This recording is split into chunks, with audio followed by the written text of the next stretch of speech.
मेरा नाम रमा है। मेरी शादी को अभी 2 महीने ही गुजरे थे कि मेरा पति मुझे छोड़कर विदेश चला गया। मैं कितनी उम्मीदों से यहाँ पर विदा होकर आई थी, लेकिन मुझे क्या पता था कि मेरी आने वाली जिंदगी मेरे साथ इतना बड़ा मजाक करने वाली है। हर दिन भगवान से यही प्रार्थना करती थी कि मेरे पति के दिल में मेरे लिए रहम आ जाए और वो मुझे अपनी पत्नी के रूप में एक्सेप्ट कर ले। मेरे साथ शादी के नाम पर एक बहुत बड़ा धोखा किया गया था, जो कि शायद मेरे ससुराल वालों ने मिलकर मेरे साथ किया था। मैं काफ़ी देर से भगवान के आगे रो रो कर और गिड़गिड़ाकर प्रार्थना कर रही थी। मेरा दुख इतना बड़ा था कि मुझे रातों को ढंग से नींद भी नहीं आती थी। मैं शादीशुदा होते हुए भी कुंवारी लड़कियों जैसी जिंदगी गुजार रही थी। शादीशुदा होने के बावजूद भी मुझे वो प्यार नहीं मिल सका था जो एक पत्नी को अपने पति से मिलता है, और ना ही मुझे इस घर में बहू होने का हक मिल सका था। आज मेरी तबीयत ठीक नहीं थी और मैं दवाई खाकर सो गई। दवाई में एक नींद की गोली भी थी, जिसे खाने के बाद मुझे गहरी नींद आ गई। नींद इतनी ज्यादा गहरी आएगी, मेरी उठने की हिम्मत ही नहीं हो रही थी, क्योंकि मैं काफ़ी हफ्तों से रातों को जाग रही थी। दिन भर भी मुझे नींद नहीं आती थी। आंखों से हमेशा आंसू निकलते रहते थे। अगले दिन दोपहर के 12 बज चुके थे, लेकिन अभी तक मेरी आंखें खुलने का नाम नहीं ले रही थीं। मुझे अपनी तबीयत अभी भी ठीक नहीं लग रही थी। बड़ी मुश्किल से मैंने खुद को जगाने की कोशिश की। मेरे मोबाइल पर किसी की कॉल आ रही थी। बार बार मेरा मोबाइल बज रहा था, पर मेरी हिम्मत नहीं हो रही थी कि कॉल करके बात कर लूं। और फाइनली हिम्मत करके मैंने कॉल देखी तो मेरी एक फ्रेंड की कॉल थी। मैंने उससे बात नहीं की, क्योंकि मैं बात करने की कंडीशन में नहीं थी। मैं खुद को होश में लाने की कोशिश कर रही थी और कमरे के चारों तरफ घबराई हुई नज़रों से देख रही थी। तभी अचानक मुझे ऐसा लगा जैसे मुझे कोई देख रहा है। मैंने अपनी सांसों को कंट्रोल किया और फ्रेश होने के लिए चली गई। उसके बाद मैं किचन में गई और मैंने अपने लिए नाश्ता बनाया कि दोपहर का टाइम था तो मुझे खाना खाना चाहिए था, लेकिन चाय की बहुत ज़्यादा तलब लग रही थी। क्या करूं? सर में बहुत ज़्यादा दर्द हो रहा था। उसके बाद मैं अपने ही घर में बने हुए मंदिर में बैठ गई। भगवान के आगे हाथ जोड़कर मैं प्रार्थना करने लगी, वही प्रार्थना जो कि मैं हर रोज़ भगवान के आगे बैठकर करती थी। मेरा यही काम था कि मैं नहा धोकर अपने काम से निपटकर भगवान के आगे बैठ जाती थी, ताकि वो मेरी प्रार्थना को सुन सकें। धीरे धीरे मैं डिप्रेशन में जाने लगी थी, खुद पर कंट्रोल नहीं कर पाती थी, तथा जैसे मैंने कोई डरावना सपना देखा है। फिलहाल मैं रो रो कर अपने भगवान से प्रार्थना करती कि मेरा पति वापस आ जाए और मुझे अपनी पत्नी के रूप में एक्सेप्ट कर ले, क्योंकि मैं इस तरह से जिंदगी नहीं गुजार सकती थी। ना तो मैं सुहागन थी और ना ही मैं अभागन थी। मेरे होठों पर एक ही प्रार्थना होती थी और मैं ऐसी प्रार्थना को बार बार मांगती रहती थी। मैं पूजा करके अपने कमरे में वापस आ गई थी, क्योंकि यहाँ मेरा कोई अपना नहीं था। मुझे किसी पर भरोसा नहीं था और ना ही मुझे किसी से बात अच्छा लगता था। मैं बस अपने कमरे से ही मतलब रखती थी। मैं अपने कमरे में आई ही थी कि अचानक मुझे बराबर वाले कमरे से कुछ आवाज़ें आना शुरू हो गईं। मैं चौंक-सी गई थी। मैंने दीवार से कान लगाए तो वहाँ से मेरी ये आवाज़ आ रही थी। ये कैसे हो सकता था? मैं तो खामोश बैठी हुई थी। फिर कौन थी जो मेरी ही आवाज़ में बोल रही थी? मैं बहुत ज़्यादा हैरान हो गई थी। ये बराबर वाला कमरा मेरे ससुर का था और मेरे ससुर के कमरे में तो कोई आता जाता भी नहीं था। कुछ देर बाद ये आवाज़ आना बंद हो गई थी और मैं परेशान होकर अपने बिस्तर पर लेट गई। इसी तरह से सोच विचार करते हुए दिन गुजर गया, लेकिन फिर से रात हुई और रात के टाइम पर भी मुझे अपनी ही आवाज़ सुनाई देने लगी। नींद तो वैसे भी मुझे नहीं आती थी, लेकिन अब जबकि आज एक ही दिन में 2 बार मुझे कुछ सकसा हुआ था, तो अब मेरे दिल में डर बैठ गया था कि मेरे जैसी आवाज़ भला कौन निकाल रहा है। इसी तरह से लगभग सुबह के 5 बज चुके थे। अब मैं बिस्तर पर लेटे लेटे थक गई थी। मैं उठी और कमरे से बाहर निकलकर अपने लिए चाय बनाने जाने लगी। मैंने अपने ससुर के कमरे की तरफ देखा तो उनके कमरे का दरवाज़ा हल्का सा खुला हुआ था। मैं ना चाहते हुए भी उनके कमरे की तरफ बढ़ी और हल्के से दरवाज़ा खोला तो वहाँ मेरे ससुर गहरी नींद में सोए हुए थे। मैंने शर्मिंदा होकर धीरे से दरवाज़ा बंद कर दिया और नौकरानी को जगाया। उसे कहा कि वो मेरे लिए चाय बना दे। सारा दिन मैं इसी सोच विचार में रही थी कि आखिर वो सब क्या था। दोपहर के टाइम पर घर में काफ़ी सारे मेहमान आ गए थे। वो सब मेरी सास और ससुर से मिलने के लिए आया करते थे। मेरे ससुर मेरे पिता के बहुत अच्छे दोस्त थे। मेरे सास ससुर के 3 बेटे और 2 बेटियां थीं। दोनों बेटियों की तो शादी हो चुकी थी क्योंकि दोनों ही बड़ी थीं। मेरी एक जेठानी थी। उनकी फैमिली दूसरे घर में रहती थी और एक छोटा देवर था जो कि मेरी जेठानी के साथ ही रहता था। उसका नाम प्रशांत था और इसके आगे सोचते हुए तो मेरी आत्महत्या कांप जाती थी।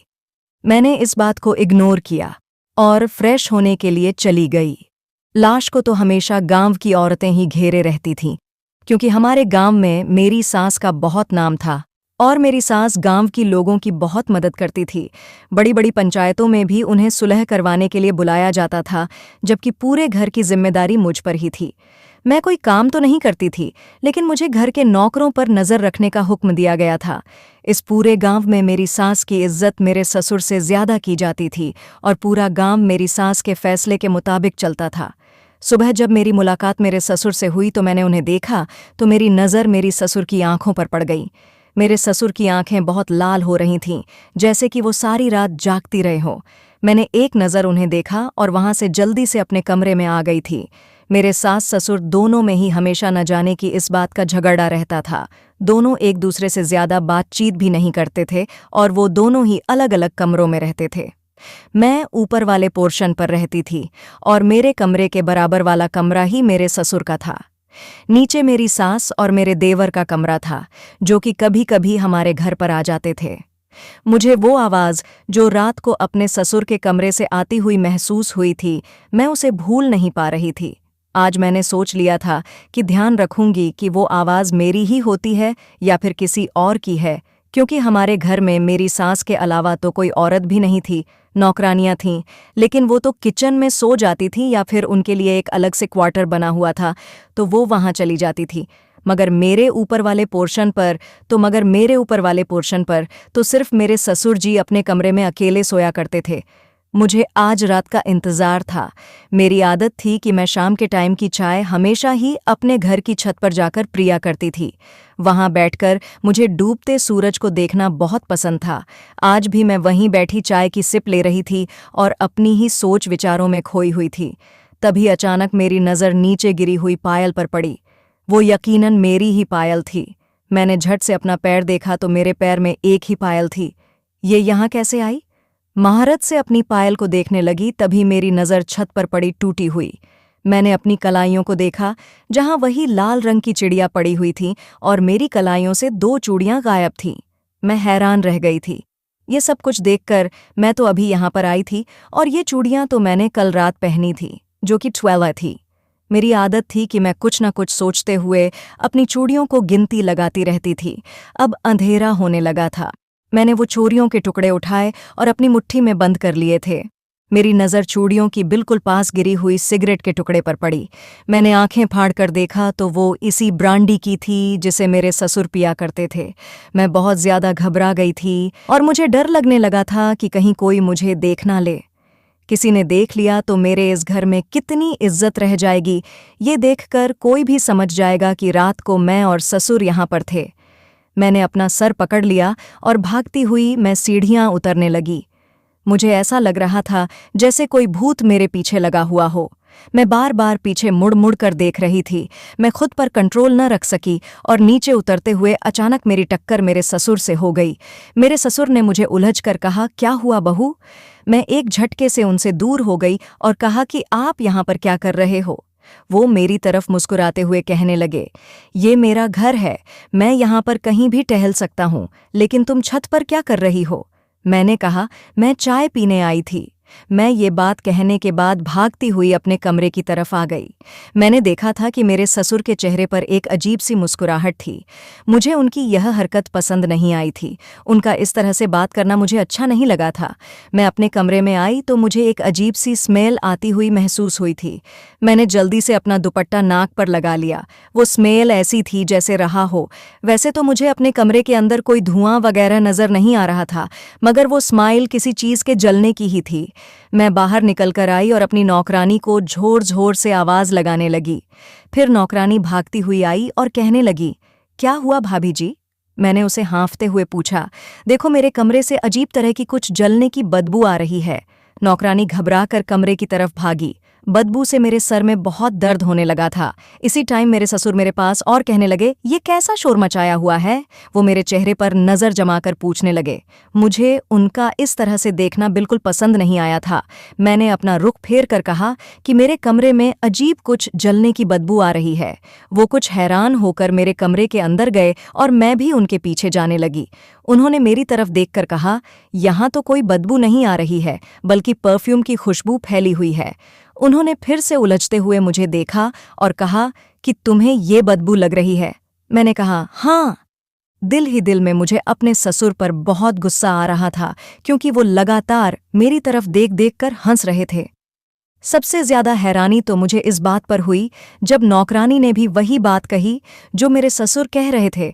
वो भी यही कहने लगी, भाभी जी, आपके परफ्यूम की बोतल शायद फर्श पर गिरकर टूट गई और वो बिल्कुल खाली है। कमरे में भी इसी की खुशबू फैली हुई है। वो परफ्यूम की टूटी हुई शीशी दिखाते हुए मुझे बता रही थी, जबकि वो परफ्यूम की खुशबू नहीं बल्कि किसी चीज की बदबू ही, और इस बदबू से मेरे दिमाग में दर्द हो रहा था। मेरे ससुर मेरे कमरे से चले गए थे। मैंने गुस्सा होते हुए नौकरानी से कहा, तुम्हारा दिमाग खराब हो गया है क्या? मैं नौकरानी को डांट ही रही थी। इतनी ही देर में मुझे उल्टी आने लगी और मैं फौरन बाथरूम में भाग गई। जो खाया पिया था सब निकल गया था। अब मेरे सर का दर्द भी कुछ कम हो गया था। मैं बाथरूम से बाहर निकली तो अब काफी हद तक बदबू खत्म हो चुकी थी और परफ्यूम के खुशबू फैली हुई थी। मैंने घबराकर अपने कमरे के चारों तरफ देखा, मगर वहां पर तो कोई भी नहीं था। अगर मुझे एक अजीब सी आवाज आई थी, जैसे किसी ने मेरे फोटो खींची हो। मुझे बहुत डर लग रहा था। मेरी सास भी कहीं शादी में गई हुई थी और इस घर में सिर्फ मेरे ससुर थे। मुझे नौकरानी पर बहुत गुस्सा था, क्योंकि उसने मेरे ससुर के सामने मेरी बात को झुठला दिया था। मैंने सोच लिया था कि मरात का खाना खाए बिना ही सो जाऊंगी।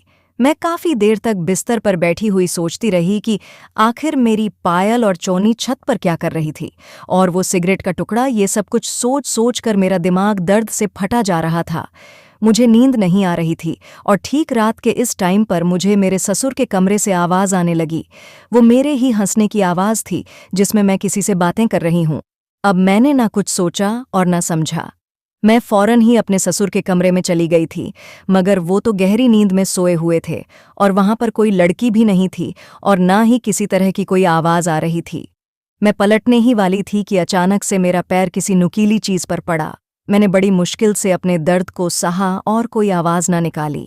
मैंने झुककर देखा तो मैं दंग रह गई थी। वो मेरे कान की बाली थी। मैंने हैरान होकर अपने कानों को हाथ लगा लिया तो मेरे कान से एक बालिक गायब थी। मैंने अपने ससुर की तरफ देखा, जो अपने बिस्तर पर बड़ी आराम से सोए हुए थे, और फिर मैं अपने कमरे में आ गई। मैं सोचने लगी कि ऐसा भी तो हो सकता है कि अभी अभी गिरी हो। जब मैं वहां गई थी तब फिर मैंने सोचा कि हाँ, अभी गिरी होगी। मैंने खुद को यकीन दिलाया। ठीक इसी वक्त फिर से मुझे अपनी ही आवाज़ दोबारा से सुनाई देने लगी, ये सब कुछ क्या हो रहा है?